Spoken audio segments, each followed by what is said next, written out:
Hi there, Telebait here with another Legends of Runeterra deck guide, giving you a good idea how the deck works and how to pilot it.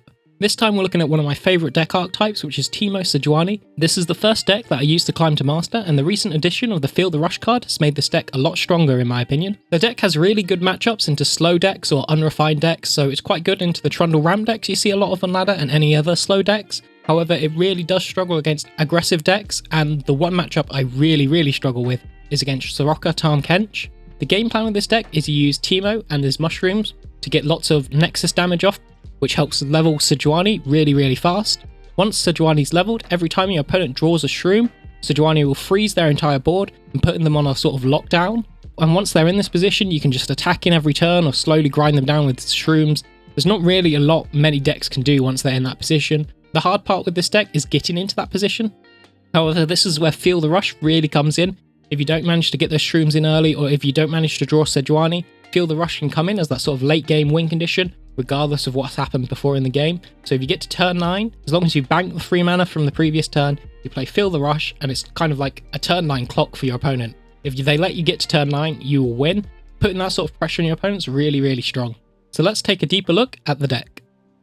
So the key champions of the deck are Teemo Sejuani, as mentioned above. For shroom cards, I run Puffcat Peddler and Chumpwump. I don't run Clump of Wumps just because I think the body is too weak and it only gives you 1 shroom, so it's not really worth the payoff. Also, I think the deck already plants enough shrooms for the game plan, just with Teemo, Puffcat Peddler and Chumpwump. For early blockers, I run Omen Hawk, Navaros and Sentry, and if you've seen any of my other videos, you know I'm a big fan of these cards. These are just great early blockers just because they give you value in other ways. For Omen Hawk is giving you extra stats on other units, and Navaros and Sentry can help you get a card advantage. I'm running a lot of spells for Puffcat Peddler, so it makes sense to run Starlit Seer also in this deck, just for some additional synergy. Also, the additional stats you get from Starlit Seer can make a really big difference in this deck, just because generally I'm running quite understated units. For spells in the deck, I run Elixir of Iron and Troll Chant, mostly to protect Teemo, Puffcat Peddler and Starlit Seer, which are your key cards in the deck. For removal, I run Thermobeam and Gotcha. I think Gotcha is really important in this deck, especially in this meta, because 3 damage is a key point for killing important units like Misfortune, Jinx and Draven. So that's why I prefer Gotcha to Mystic Shot. Cards like Mystic Shot do have the benefit that they also can hit Nexus, which makes them effective at leveling Sej faster or getting that Sej proc when you need it. But in my opinion, the extra damage is just so important for killing these important units in these aggro deck matchups. For synergy and extra draw, I run Shared Spoils. Because there are so many spells in this deck, Shared Spoils is huge because it can help you reach your buffed up unit from Starlit Seer right when you need it. If you didn't run this card or run a different draw card, you could just draw into more and more spells and not get your units when you need them. I run 1 copy of Static Shock and 3 copies of Flash Freeze, just for when your opponent doesn't draw a shroom. These cards can be used to help stall out for longer. Static Shock hits your opponent's Nexus and needs a level Sej to cause the freeze effect, so that's why I prefer Flash Freeze, but these cards are in here just to help stall for when your opponent doesn't draw that shroom. And honestly, nothing annoys me more when you have like 80 shrooms in your opponent's deck, they only got 20 cards, and somehow they don't draw a shroom, which is why it's so important to have these, because you can just lose on that one turn if you get unlucky. And as mentioned before, as an alternative late game win condition, I also run Feel the Rush. I run 2 copies of Feel the Rush and 1 copy of Tusk Rider, and this is because Feel the Rush is really bad into the Ionia matchup, and I wanted a late game win condition for against Ionia decks, which is why I have that 1 copy of Tusk Rider, but it fills a similar purpose to the Feel the Rush in this deck. I see a lot of versions of this deck running Veteran Investigator, and in my opinion this card is just not very good in this deck, just because if you wanted to guarantee Nexus damage on your opponent, you're better off running something like Mystic Shot or Static Shock, whereas getting him to draw an extra card and hoping he hits a shroom is just not as reliable as other methods. And even if you like the draw, Static Shock gives you that draw anyway. The 3-2 body probably doesn't matter in this deck, especially since you're probably playing it later on in the game. So, in my opinion, it just doesn't add anything more to this deck that you don't get from another card. For the Mulligan, I always keep Omen Hawk, and then your 3 key engine cards, which are Teemo, Starlit Seer, and Puffcat Peddler. For situational cards, I keep Elixir of Iron or Troll Chant if you have one of those 3 key cards to protect. I also sometimes keep Gotcha against matchups where it's really strong. As mentioned before, this is mostly against Scouts, which runs MF, and Discard Aggro, which runs both Jinx and Draven. Finally, I also keep Thermobeam against some matchups where it's really important. This is generally against aggressive decks, but it can also be against decks like Swain decks, where being able to kill Leviathan the moment it comes down is really important. Before we get into the game reviews, if you found the video helpful so far, don't forget to leave a like. Also, I'm trying to make these videos as helpful as possible, so let me know in the comments what you like and what you don't like. Next week, I'm going to look at a deck built around the Give It All card, so subscribe if you don't want to miss that deck. Also, going over the next few weeks, I'm going to do game reviews based on the EU LOR Masters series. If you don't know what this is an ongoing tournament where the top 3 players from the top 16 countries in Europe all play against each other. So this is the highest level of LOR play in Europe. What I'm planning to do is have a look at these games and see what we can learn from the decision-making process at the highest level of play. Let me know in the comments below if that's something which will interest you. At the moment, I'm probably just going to look at one game from one series, but going forward, if it proves to be a popular thing, I might do a whole series or even multiple series if it's that popular. So for this first game, we're against a Zed Hecarim deck, and this is Ephemeral deck. It's not really that strong a deck, but I've just hit Diamond 4, and if you're ever in the 4th rank of a division, you can't drop below, so you generally go against less refined decks. But this was quite a close game, and I think there was some interesting decisions in this game, so that's why I thought I would review it here. So for this hand, the hand is pretty awful. We keep Avarice and Sentry, but I think we throw away everything else. There is some consideration to keep Troll Chant here, but because we have no units to protect with it at the moment, I think we're better just throwing away more cards and trying to get one of those key units. So keep the Troll Chant. This is a bit of a risk, but might pay off. Okay, the hand is really, really bad. So, like, I definitely should have thrown away Troll Chant here. Okay, we get Starlit Seer, so I guess I get lucky. Never punished.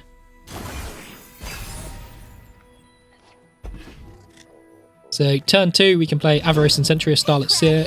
They sometimes run the 2-1 elusive. Starlit Seer gets a good trade into that, so playing Starlit Seer here is much better than Avarice and Sentry. It also means we can start getting buffs into the next unit in our deck sooner. Okay, I don't know why I played Avarice and Sentry there. I think that was a big mistake. Play the Starlit Seer here anyway, and there wasn't any choice, so it didn't really matter what order I played it in. But yesterday I got something like Puffcat Peddler off the last draw. Then I'd probably want to play the Puffcat Peddler here, and I'd rather have Starlit Seer and Puffcat Peddler than Avarice and Sentry and Puffcat Peddler. So he plays Zed here, so Troll Chant is great of dealing with his Zed when he attacks in. For this attack, we'll probably attack in with both units, because we've got the Troll Chant anyway to protect Starlit Seer if needed. So he doesn't block. There's a consideration to shared spoils here. If we bank the 2 mana, that means we'll have 6 mana next turn and could use Harsh Winds, but Harsh Winds doesn't really achieve more than what Troll Chant would do anyway, so I think it's okay to use shared spoils here.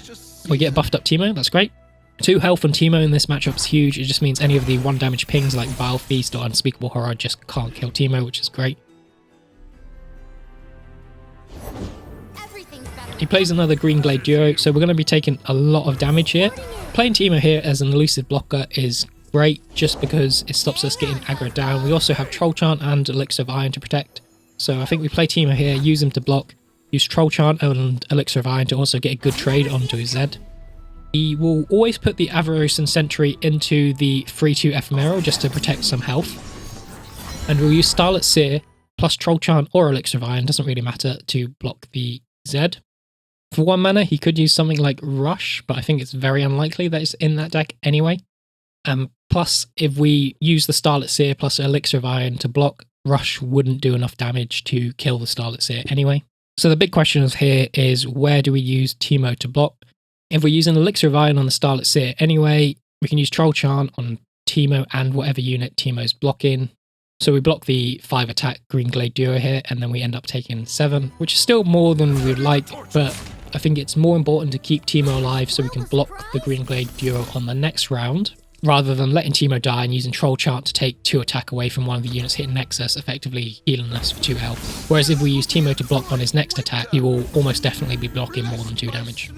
So yeah, that's basically what I do. I mean, I use the Troll Chant health on the Starlit Seer and use the Elixir of Iron Teemo, but it doesn't really matter which way around I do it.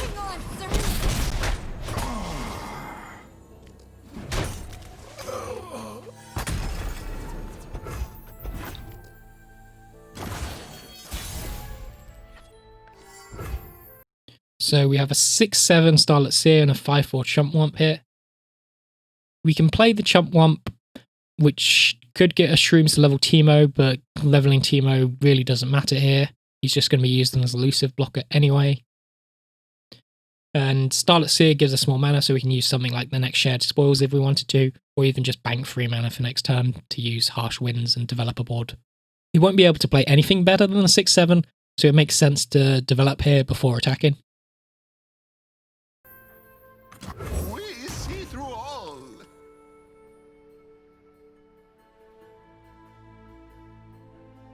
So he passes for 6 mana. There's not a lot I'm afraid of for 6 mana, so I think here there is some risk. He could use something like Twin Disciplines to protect his Green Glade duo and kill our Teemo, so I don't really want to attack in with Teemo here. He trades the Green Glade duo into the Starlit Seer, and we're very happy about that.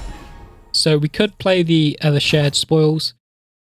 This person is also going to be burning 3 mana if we pass it. I think it's better to pass. I don't think the extra unit from shared spoils really matters here, and we're probably going to be using Harsh Winds defensively next turn anyway, when he plays something like Hecarim probably. So I do play the shared spoils. An auspicious season. Here we're probably just looking to use Harsh Winds, so can't play anything. We do draw the Sejuani, so depending on what my opponent plays here, there's some consideration to use Sejuani instead of Harsh Winds here. He plays the Shark, and the way things currently stand, we'll just block and play our units after we block, so there's no point playing any more units here. If he passes back, we're very happy with him skipping his attack. So here we just block in with all the units.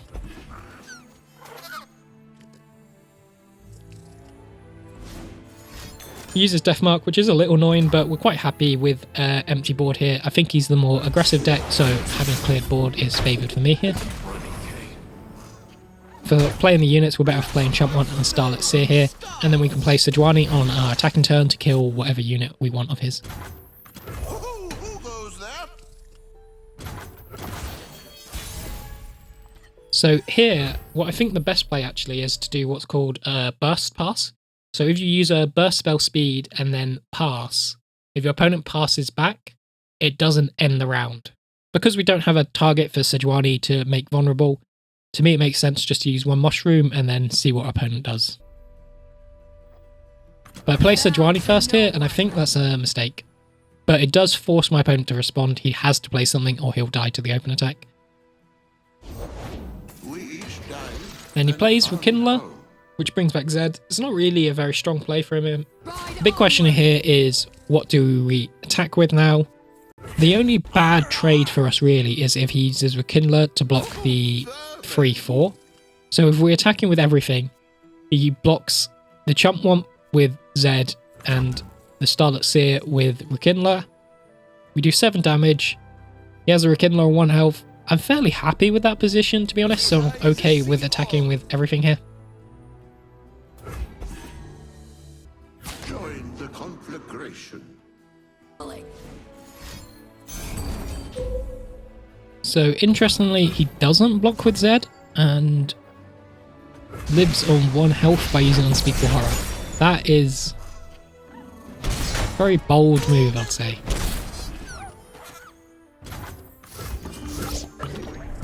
I plant the shrooms in our opponent's deck here just because there's no point banking spell mana for next turn. We can only play 1 of the cards in our hand anyway, and if we play the shrooms here, there's a chance one of them proc, which will allow us to activate the Plunder effect from Tusk Rider.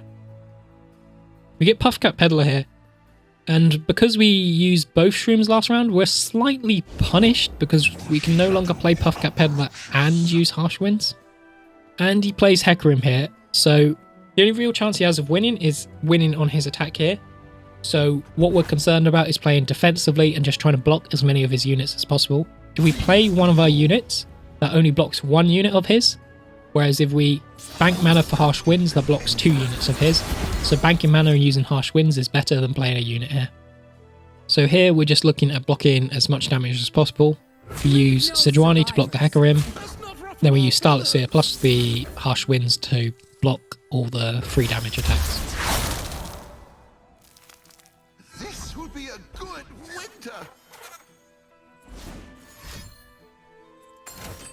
So he uses another Deathmark to kill the Sejuani, which is a bit annoying, but he still doesn't have a very strong board here, and if he draws 1 shroom, he dies.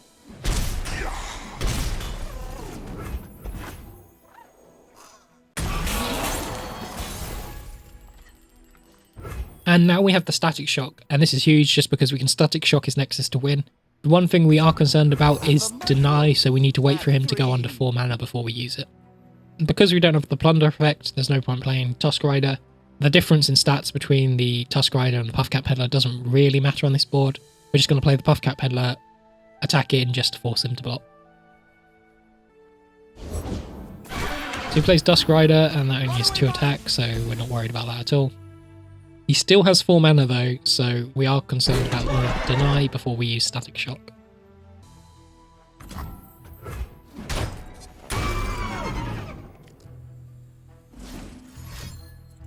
And he uses Unspeakable Horror here, which puts him down to 2 mana. This is the best chance we'll probably have to Static Shock. The only downside to using Static Shock here is if he has another Unspeakable Horror, but this is the second one he used this game. Having the third one's really unlikely, so it's fairly safe to Static Shock here. And it does get us the win. GG!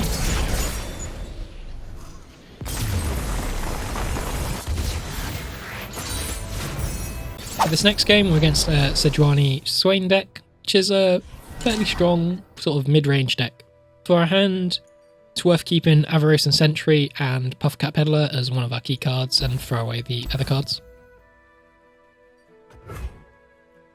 We get 2 Gotchas here, which is quite unlucky. I don't think Gotcha's very good into this matchup. Turn 2, we just play our units on curve and attack in to try and get a Sejuani proc. Because he plays House Spider here, we don't really get a good attack. We'll be trading our 2-1 for a 1-1, which is pretty bad. Whereas if we keep Avarician Sentry alive, he wouldn't want to attack him with his 2-2 next turn. So keeping Avarician Sentry alive and not attacking actually allows us to block more. Sejuani triggers aren't that important, and even if we attack him, we wouldn't get it anyway. So we get Troll Chant here, which is okay, but the hard thing is if we play Puffcat Peddler, we can't use Troll Chant, and it's very risky to play Puffcat Peddler and then block. I think we do play Puffcat Peddler here, and then we take the 4 damage and use the Avarician Sentry to block one of the 2-2s. Have a mushroom. Have 3. Interestingly, he attacks in with the 1-1s only. If we block him with our 3-3 here, he could have something like Ravenous Flock, and that would be a really bad trade for us. Especially considering if he draws it in any of the following turns as well, Troll Chant would not be enough to save our Puffcat Peddler, as it would only bring him to 4 health. So I think we just take the 2 damage here, but fairly happy that he attacked in with only the 1-1s there. As before, because there was no good blocks, there's no good attacks here, so there's no point considering open attacking. I think we just play the Starlit Seer here. And he passes straight back. We're very happy with burning 3 mana as his. We're at 3 mana, so we won't lose any mana if we end the round, so we're very happy to end the round here. The one bad thing is we still haven't procced any Nexus damage for Sejuani's level up here, but it's not the only win condition with this deck, and because we've got something like Starlit Seer on board, we can start using that to buff up a big unit here, and there are other ways to win other than just using shrooms in this deck. So he plays Swain here. For 3 mana, there's no easy way for him to kill Puffcat Peddler, so we should always have a Swain blocker here. When you're against a Swain deck, you always want something on board which can block Swain, and need to be careful about him having removal to remove your Swain blockers. Because we've got Troll Chant here, we're fairly safe at blocking Swain, and even if we play the Avarician Sentry here, we can still use Harsh Winds, so there's not really any downside to developing more here. At this point, we've got a fairly decent board, and I feel okay with trading some of our Avarician Sentries poorly to get a card draw from them now. Because we have 2 Avarician Sentries, they're still doing their job of stopping his 2-2s from attacking, so if we trade in 1, they can still do that job. So I think we trade one of the 2-1s in, block one of the spiders with the 2-3, and use Troll Chant to block Swain with the Puffcat Peddler. One thing that's really important to notice here is that I'm using Troll Chant on Puffcat Peddler and Swain, even though it's almost overkill. It's because he's the unit I'm most afraid of dying to a Ravenous Flock, and because I'm using the Troll Chant like this, he would need the Flock in hand this turn to kill the Puffcat Peddler, because starting from the next turn, he'll be fully healed back to 3 health. And really fortunately, off the Avarician Sentry, we drew another Troll Chant, so if he has Ravenous Flock here, we can just use the other Troll Chant. Flock, even though being a 1 mana card, is one of the strongest cards in a Swain deck, and trading a Flock for a Troll Chant is a good trade for this, even though it's 2 mana for 1 mana.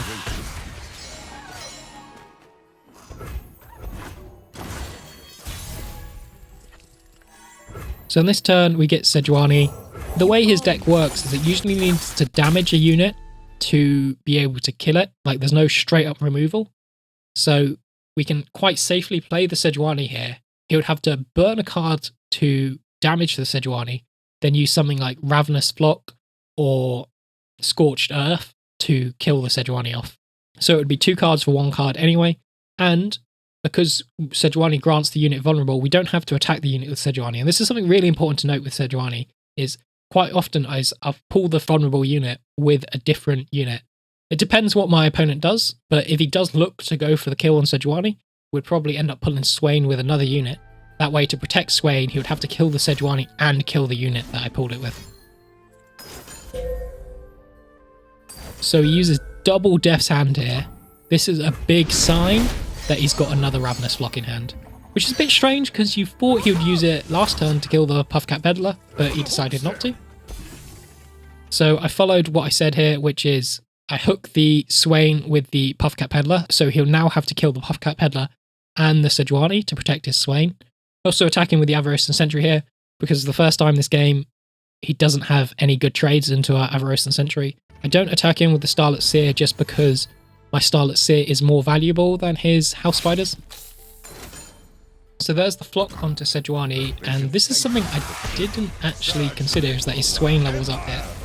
Something I completely missed in the game and while going through this game review here. So yeah, pay attention to when champions level up. It's a good tip. It's a bit annoying, but we still have the Swain blocker in the form of the Puffcat Peddler. We also have Harsh Winds, which can stop Swain getting his attack in. He's used 2 Ravenous Flocks and 2 Death's Hands, so I think we're fairly safe on being able to use the Puffcat Peddler to block Swain here.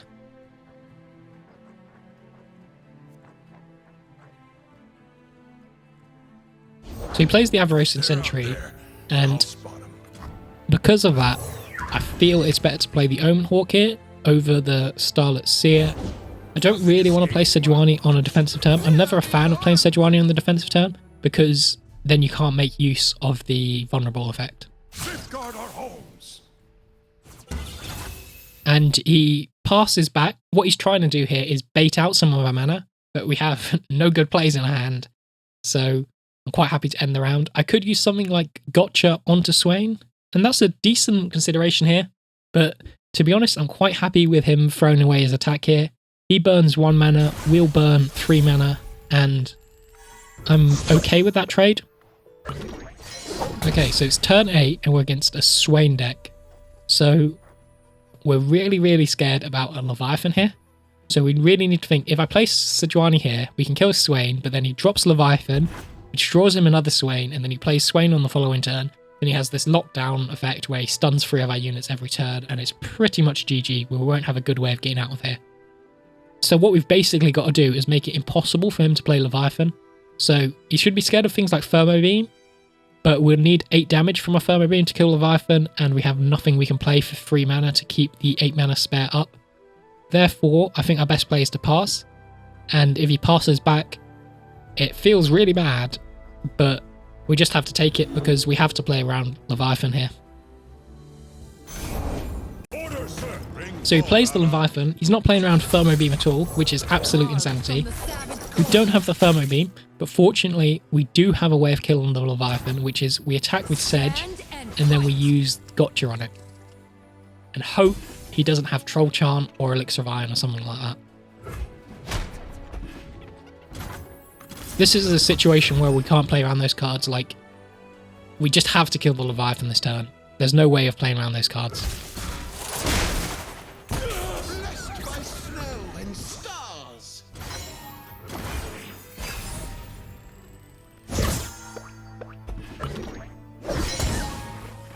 Leave them not. Okay, he's attacking in with everything. You should realise immediately that this is such a strange attack. Like, he just has bad trades across the board. Because he has bad trades everywhere, he's probably looking for a Riptide Rex trigger. So we want to block everything, not to give him the Riptide Rex. I did consider not blocking with Sejuani here, and this is just to play around the third Ravenous block, but the situation I'm in here is actually Puffcat Peddler is more valuable than the Sejuani because Tusk Rider will draw us another Sejuani, whereas we don't have any other Mushroom engines in our hand, so Puffcat Peddler is actually more valuable than the Sejuani here. This is just an easy Tusk Rider play. We've got the Plunder trigger, so might as well play the Tusk Rider while we can. There's nothing we need to worry about on his turn. The worst thing he can play on his turn is Leviathan, and even then we've got another turn to deal with that, so we'll be okay. So he just plays a bunch of units here, and this is probably just to be used as blockers. And we get a great draw of Feel the Rush here. If we play Feel the Rush, I guess the big thing we're concerned about is him playing Leviathan. However, if he played the Leviathan, he would almost definitely die this turn, so there's no way for him to do that.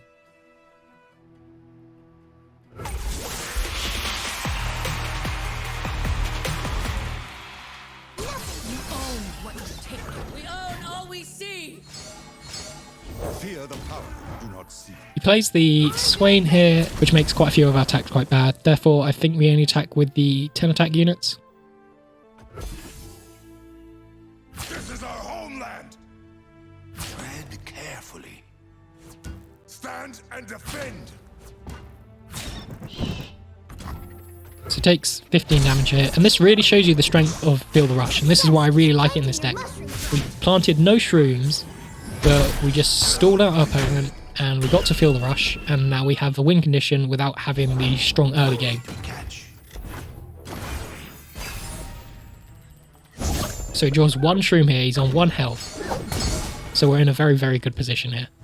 But yeah, back to what I was saying, Feel the Rush just helps round out the deck a lot. Like, Teemo Sejuani before was so reliant on having Teemo in your starting hand. If you didn't have Teemo in your starting hand and a way to protect him, the game was kind of doomed from the start.